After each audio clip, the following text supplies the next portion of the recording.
자, 네 번째 썰 한번 가보도록 하겠습니다. 가장 이제 이슈가 되었던 거, 그게 뭐냐? 바로 최저시급이에요.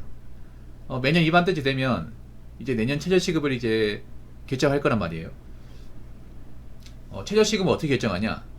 그 최저임금 협의회라는 거 있어요.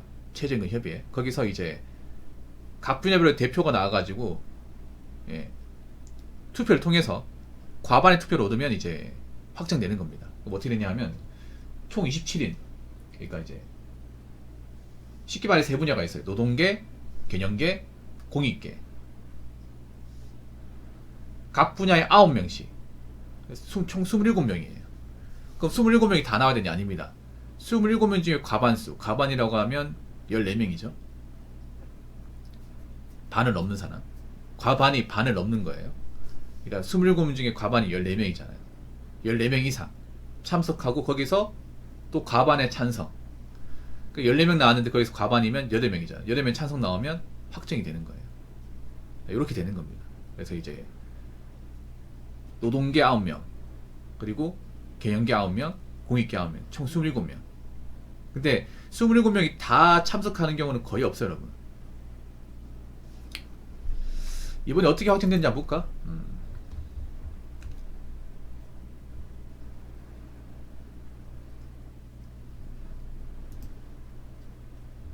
뭐 기사를 봐야겠지만 마지막까지 제안한 거 보니까 경영계에서는 9,900원대 예.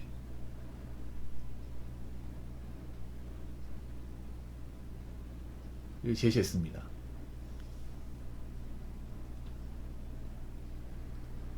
근데 이제 노동계에서는 마지막 요구한 게 1120원. 네.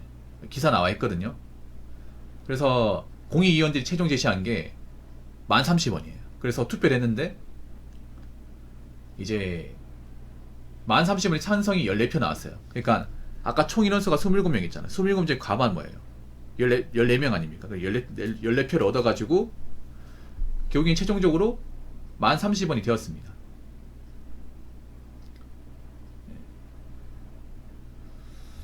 그래서 결국에는 만원이네, 만원. 사실 작년에 만원이 되니 많이 하면서 말이 많았어요.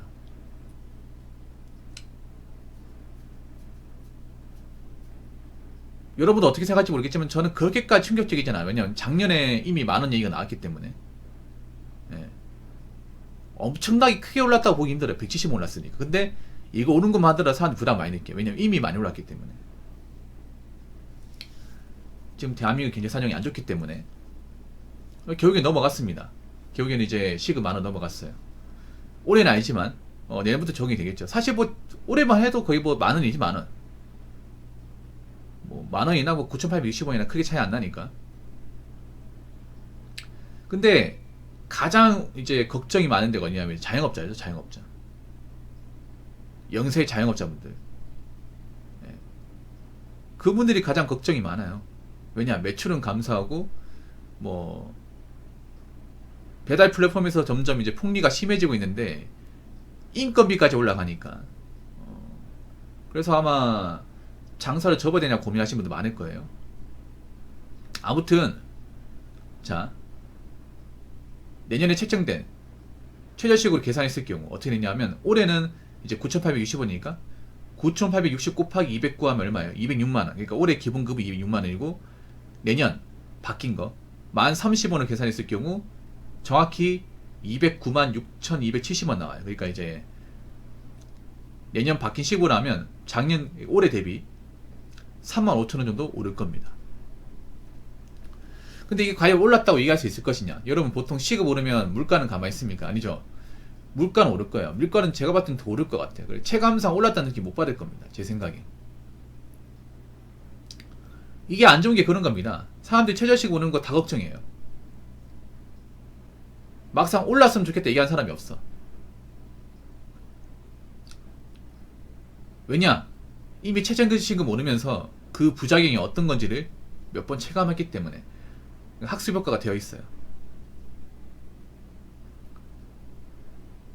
그 최저시급 오르면 가장 이제 좀 데미지 입는 게 누구냐면 바로 자영업자분들.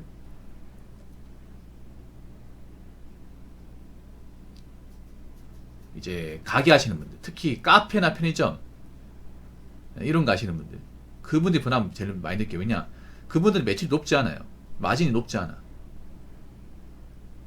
인건비에 대한 부담 많이 느껴요. 만약에 뭐 마진이 높고 순이익이 많으면 인건비 좀 써도 괜찮아. 근데 그게 아니에요. 가장 인건비에 대한 부담 많이 느끼는 게 카페하고 편의점입니다. 애초에 많이 벌지도 못하기 때문에.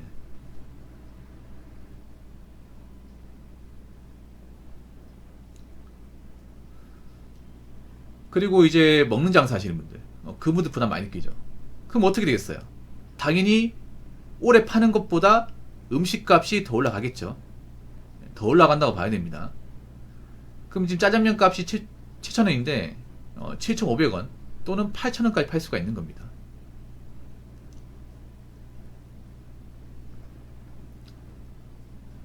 더 올라가는 거예요. 지금도 음식값 부담스럽죠. 근데 내려가긴커녕 더 올라갈 겁니다. 왜냐? 이분들은 올릴만한 명분이 생겼잖아요. 시급이 올라가니까. 그렇다고 뭐 시급 내려가 줄 수는 없는 거잖아요. 최저시급 말 그대로 나라에서 아무리 못해도 이 시급만큼은 줘야 된다고 딱 고정시켜놨으니까 무조건 줘야 됩니다. 근데 지금 가게 사정이 안 좋으니까 무조건 다 줄 수가 없어요. 그럼 어떻게 되냐? 뭐 음식값을 올릴 수밖에. 그러니까 지금 올해 파는 게 무조건 올라간다 생각하시면 돼. 무조건. 근데 만약 올라갔을 경우 사람들이 쉽게 사 먹을 것이냐? 그건 제가 봤을 때는 장담할 수 없어요. 이게. 그래서 앞으로 어떻게 예상할 것이냐? 인건비를 지급하지 못하는, 그러니까 뭐 적자 나는데, 아니면 이제 경영이 어려운 것, 그런 것이 굉장히 많아요, 여러분. 그런 것은 제가 봤을 때는 아마 올해 기점으로 좀 장사에 접지 않을까 생각을 합니다. 근데 장사 접는 것이 쉽지가 않아요, 여러분. 장사 접게 되면 내가 대출받은 거 일시상환 해야 되는데 그 못하는 가게도 많거든요. 아니면 이제 장사 접고 나서 이제 원상복구하면 또 돈 들어가거든. 내가 장사가 안 돼서 이제 접는 건데 또 돈 들어간단 말이에요. 얼마나 힘들겠어요. 그래도 접으려고 마음는 분들 계실 겁니다. 더 안 좋아지기 전에. 제가 봤을 때 많은 자영업이 있겠지만 가장 피해보는 것은 편의점이에요. 편의점. 네. 편의점 마진이 정말 적거든요. 그러다 보니까 이제 인건비 부담 느끼는 데는 이제 알바생 수 많이 줄이겠죠. 가장 알바생 수 많이 주는 게 편의점이에요. 편의점. 원래 편의점 옛날 같은 경우에는 점주가 근무에 투입 안 하고 보통 알바생만으로 돌아갔습니다. 오토 매장이라고 하죠. 오토 매장. 근데 지금은 점주가 근무를 제일 많이 섭니다. 가장 많이 서요. 옛날 같으면 상상도 할 수 없었습니다. 점주가 근무를 많이 투입해도 정작 점주가 이것저것 다 떼고 나면 최저시급도 못 가져갑니다. 알바생보다 못 가져가. 돈을 주고 창업을 했는데. 그런 일이 실제로 비일비재하게 벌어집니다.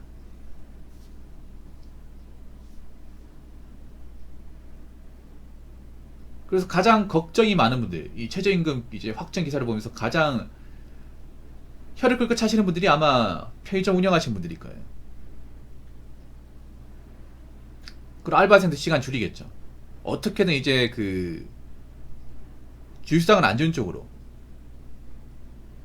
주 14시간 이내로 돌리겠죠. 이러면 문제가 뭐냐 하면 알바 자리 구하기도 힘들 뿐더러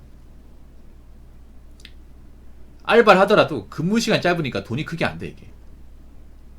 뭐 용돈벌이 하는 분들한테는 좋을 수 있겠지만 뭐 알바 하는 분들 중에 생업이 있는 분들 분명히 있거든요. 옛날하고 다른 게 요즘에는 뭐 용돈벌이 하려고 밥 사 먹을 돈 필요해서 그런 걸로 알바하는 사람들이 그렇게 많이 없어요. 생활비 보태려고, 아니면 내가 알바를 어떻게 좀 생계 유지하려고 그런 분들 많아졌거든요. 그러려면 어떻게 해야 돼요? 알바 시간이 길어야 됩니다. 많이 일해야죠. 근데 요즘에 그렇게 일을 오랫동안 시키는 곳이 있습니까? 많이 없죠. 식당 같은 경우에도 옛날 같으면 식당 문 열 때 닫을 때랑 똑같이 이제 근무 시간 서서 직원을 고용했어요. 근데 지금 그렇게 안 하고 바쁜 시간대, 피크 시간대만 사놨습니다.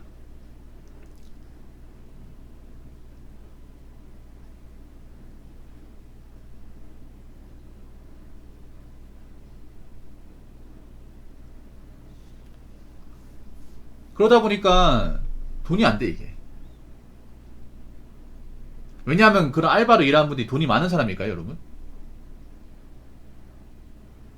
그냥 뭐 인생 경험하려고 알바 해도 그만 안 해도 그만 그런 사람이 아니죠. 알바를 무조건 해야 되는 사람들이죠.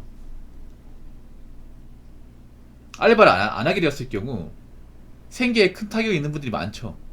근데 이제 그런 알바 자리가 준다는 거 아닙니까? 그럴 수밖에 없죠. 어떻게 사람 고용한 걸 다 고용하면서 가게를 꾸려 나갑니까? 그분도 먹고 살아야 되는데.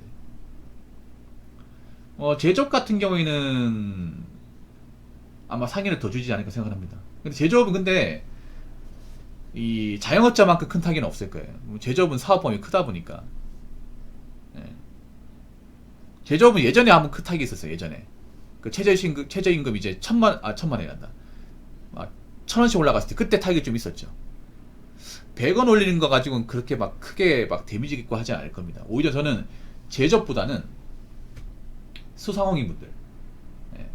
가게 하시는 분들이 타격이 더 클 거라 생각해요. 제조업은 뭐 어차피 매출이 크니까. 예. 제조업은 예전에 왜 그때 가장 컸지. 그때 언제였지? 6,360원에서 7,470원 올랐을 때 기억하십니까? 예, 그때 하고 7,470원에서 8,350원 올랐을 때 이 두 번, 이때 하면 제조업 리스크가 엄청 컸어요. 이때 이 두 번이 굉장히 컸어요, 솔직히 말해서. 예. 이 두 번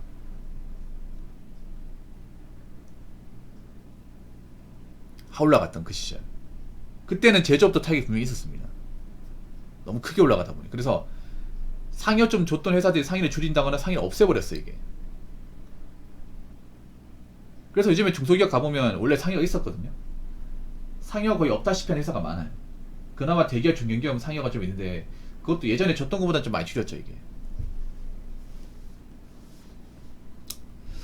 아무튼 내년에 이렇게 가니까 아실 분들은 아셨으면 좋겠고,